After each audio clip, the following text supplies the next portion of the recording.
Assalamualaikum warahmatullahi wabarakatuh. Saya Miftah Oktarianti dari PMT 6B. Di sini saya akan menjelaskan tentang perkembangan software pada mata kuliah komputer dan pemrograman yang diampu oleh dosen yaitu Bapak Hasanuddin SSI MSI. Perkembangan software. Teman-teman bisa lihat evolusi perkembangan software. Selama 3 dekade pertama dari era komputerisasi, tantangan utama adalah mengembangkan hardware komputer yang dapat mengurangi biaya pengolahan dan penyimpanan data. Selama dekade tahun 1980-an, kemajuan yang pesat dari mikroelektronik menghasilkan kemampuan komputer yang lebih baik pada tingkat biaya yang lebih rendah. Namun, masalah sekarang berbeda. Tantangan utama adalah mengurangi biaya dan memperbaiki kualitas solusi berbasis komputer, atau solusi yang diimplementasikan dengan menggunakan software. Software merupakan faktor kunci dalam keberhasilan suatu usaha. Software dapat membedakan suatu perusahaan dari perusahaan saingannya.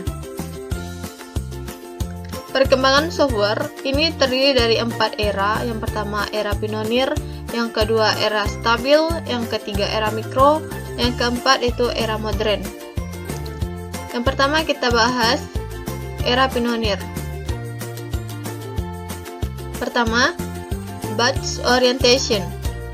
Suatu orientasi di mana proses dilakukan setelah data dikumpulkan dalam satuan waktu tertentu atau dilakukan setelah data terkumpul. Lawan dari batch adalah online atau interaktif proses. Keuntungan dari interaktif adalah mendapatkan data yang selalu up to date. Yang kedua, limited distribution, suatu penyebaran software yang terbatas pada perusahaan-perusahaan tertentu.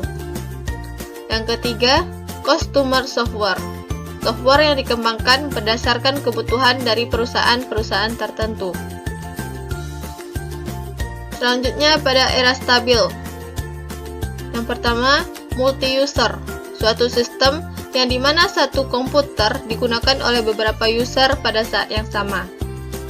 Yang kedua, real-time, suatu sistem yang dapat mengumpulkan, menganalisis, dan mentransformasikan data dari berbagai sumber, mengontrol proses, dan menghasilkan output dalam milisekund. Yang ketiga, database. Perkembangan yang pesat dari alat penyimpanan data secara online yang menyebabkan muncul generasi pertama, DBMS atau Database Management System. Yang keempat, product software, software yang dikembangkan untuk dijual kepada masyarakat luas. Selanjutnya, era mikro, era yang ketiga. Yang pertama, distributed system, suatu sistem yang tidak hanya dipusatkan pada komputer induk atau host komputer, daerah atau bidang lainnya yang juga memiliki komputer yang ukurannya lebih kecil dari komputer induk. Lawan dari distributed system adalah centralized system. Yang kedua, embedded intelligence, suatu produk yang diberi tambahan intelijensi dan biasanya ditambahkan mikroprosesor yang mutakhir. Contohnya adalah automobil, robot, peralatan diagnostik serum darah. Yang ketiga, low cost hardware. Harga hardware yang harga hardware yang semakin rendah ini dimungkinkan karena munculnya personal komputer. Yang keempat, consumer effects. Adanya perkembangan komputer yang murah menyebabkan banyaknya software yang dikembangkan. Software ini memberi dampak yang besar terhadap masyarakat. Selanjutnya pada era modern. Yang pertama, expert system, suatu penerapan AI atau artificial intelligence pada bidang-bidang tertentu, misalnya pada bidang kedokteran. Yang kedua, AI machine, suatu mesin yang dapat meniru kerja dari sebagian otak manusia, misalnya mesin robot dan komputer catur. Yang ketiga, Paralel arsitektur. Arsitektur komputer yang memungkinkan proses kerja LAN paralel yang dimungkinkan adanya prosesor berbeda dalam satu komputer.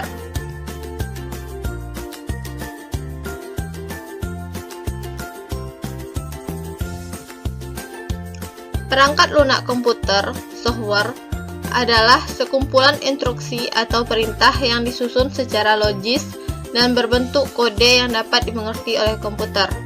Perangkat lunak komputer dapat dikategorikan ke dalam dua bagian, yaitu yang pertama software siap pakai. Pemrograman terdiri dari dua bagian, yaitu sistem standalone.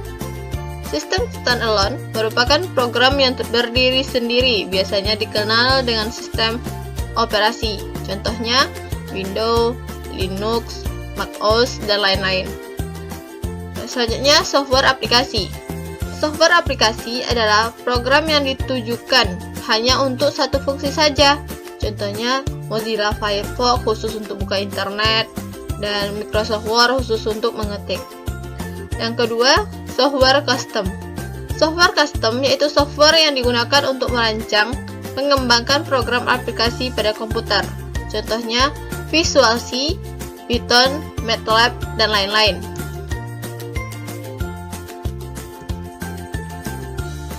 Software aplikasi dapat dikelompokkan sebagai berikut. Yang pertama, pengolah kata. Contohnya, OpenOffice, Microsoft Word, Keyword Abo Word, LibreOffice, Google Docs, dan lain-lain. Yang kedua, presentasi. Contohnya, Prezi, Microsoft PowerPoint, Kingsoft Presentation, Quora Presentation, Custom Show, dan lain-lain. Yang ketiga, datasheet. Contohnya, Microsoft Excel, dan lain-lain. Selanjutnya, hiburan. Contohnya, WinUp, KM Player, dan lain-lain.